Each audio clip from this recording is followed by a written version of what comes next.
Tyson Fury versus Otto Wallin post-fight. What up, Fight World? It's your boy Ego, and I'm back with some more boxing.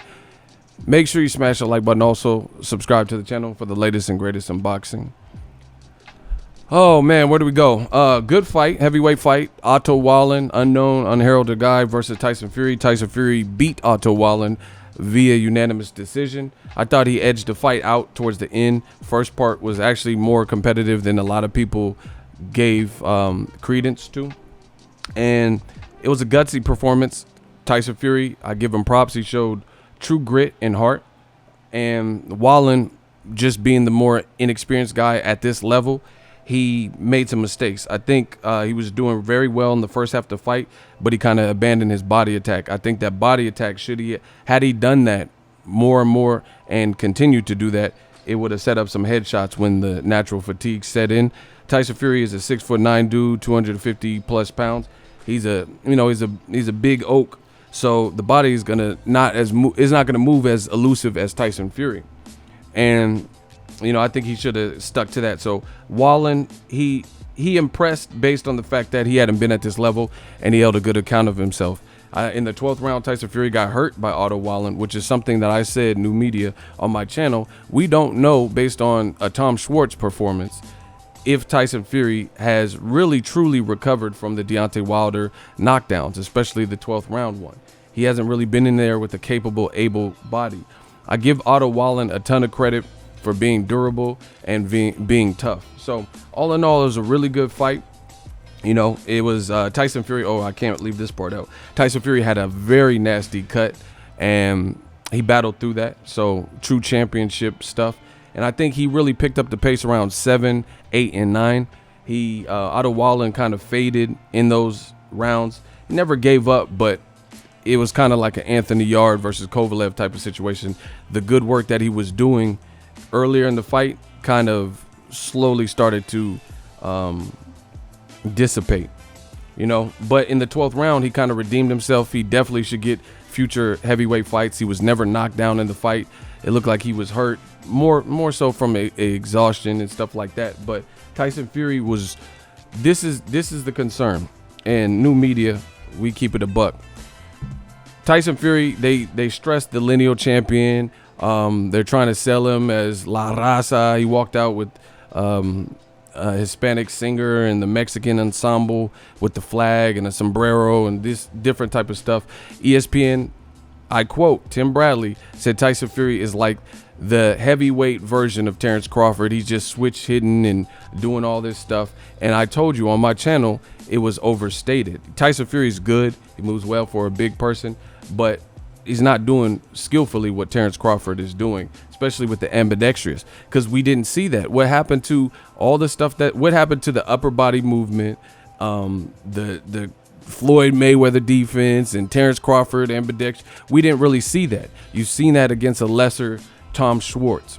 Now, the bad thing for Tyson Fury is, although I stopped scoring it, but I would have had Tyson Fury winning because, like I said, 7, 8, 9 picked up the pace. The bad thing is, despite winning, this was a bad audition tape for Deontay Wilder rematch. And I told y'all, I said I was picking Wilder, and after watching this, even more so. One, he was hurt by Otto Wallin, who was inexperienced, and he was really like hitting him and grunting from round 7 through 10-ish and hitting him with everything he could, the kitchen sink, and Otto Wallin never went down, which is what I told you. ESPN has horrendous, outside of Andre Ward, horrendous commentary. Earlier in this telecast, they said Tyson Fury, they said, oh, one punch from Fury can change everything. And I'm like, what are they talking about? They're acting like this is Ray Mercer, Ernie Shavers, Mike Tyson, Deontay Wilder, George Foreman, Larry Holmes. They're acting like Tyson Fury. Now, he's a 250 plus pound man. So I'm not talking about if he went into Trader Joe's and just socked a random customer. I'm talking about at the elite level of professional boxing. He was in there with an inexperienced guy who was gassed and never dropped him. And it's not about just getting the knockdowns, but Otto Wallin really wasn't doing too much in some of the later stanza of the fight, and he was grunting and full force, you know, he had a cut, it was leaking, so he had this pep in his step and a sense of urgency, and he was putting everything on it, and he still didn't really, you know, knock him down or badly hurt Otto Wallin to the point where he had to take a knee and, you know, his eyes rolling back, nothing like that. So against a more elite guy and a more experienced guy who can learn from his mistakes like Deontay Wilder, this even more so pushed me to that. Plus, he got a nasty cut. That's scar tissue. If I'm Deontay Wilder, Wilder got good hooks. You've seen him when he hit Fury in the 12th round, he followed it up with the hook. Wilder has power you're not going to recover from, you know, 9 times out of 10. Tyson Fury in the first fight, you know, some divine intervention or whatever, he was able to recover. So as far as an audition tape, you know, he could have scar tissue from a deep cut. I know he has some time to rest and recover, but I know Deontay Wilder had to have been watching this, licking his lips like, all right, let me get past this Luis Ortiz fight. And this is exactly what I said. I think technically Luis Ortiz is kind of a more dangerous fight because he's technically sound. He knows he can hurt Wilder more so than Tyson Fury. He has good foot speed. Tyson Fury is a bit clunky and slow, things like that. And Luis Ortiz has more power, you know, and he's a southpaw, unlike Tyson Fury, who's orthodox and maybe can switch to southpaw. So as far as an audition tape for Wilder, I don't think it did him any favors. It was a fun fight, though. You know, Otto Wallin, very durable. He just didn't have the experience, kind of like an Anthony Yarde versus Kovalev fight. But you don't typically want to see a guy who's as inexperienced as Otto Wallin and unheralded have those type of successes against someone who they're saying is the heavyweight Terrence Crawford and, you know, #1 pound for pound heavyweight and stuff like that. So, you know, it just lends credence to what I was saying about Deontay Wilder. I think he's the harder person to beat. I look at this performance from Tyson Fury. I think Andy Ruiz would have gave him a hellish fight despite being at a severe height disadvantage, because he has fast hands and he has power and he has amateur and now pro level experience. So definitely some good fights, but I think despite showing grit and things like that and heart from Tyson Fury, I don't think this fight really did him any favors. You know, I don't think it added to the legend, and it made Top Rank and Bob Arum and ESPN look foolish for some of the things that they've proclaimed from Fury, as if he's a one-punch knockout artist, because that didn't show up, as if his defense is impregnable.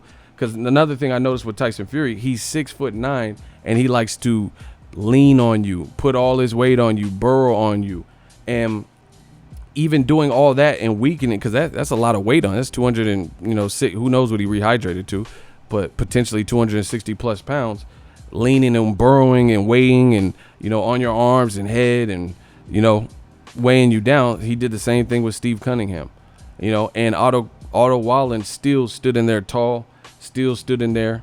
And some of the chances that Tyson Fury was taking, like just going ballistic and trying to put on a show and things like that, I don't think with Wilder's athleticism and speed and the type of power he has, I don't think he could take those liberties. So he better hope he don't get cut with Wilder, because Wilder's faster than Otto Wallin. That much is clear. He has a better jab. I think Wallin could have used the better jabs and stuck to the body, and then that would have led to some other stuff. But, you know, very interesting fight. Let me know what you guys think. Tyson Fury, congrats on the victory, but they got some work to do, because this was a guy really out of left field who was definitely better than Tom Schwartz, but he still wasn't experienced like the Joshuas, the Ruizes, the Wilders, Luis Ortiz, and it was this type of performance. But credit to Tyson Fury for showing heart and finding a way to get it done. I like that about it. True championship mindset. He didn't just like fold, kind of like Joshua did with Ruiz. But very telling fight.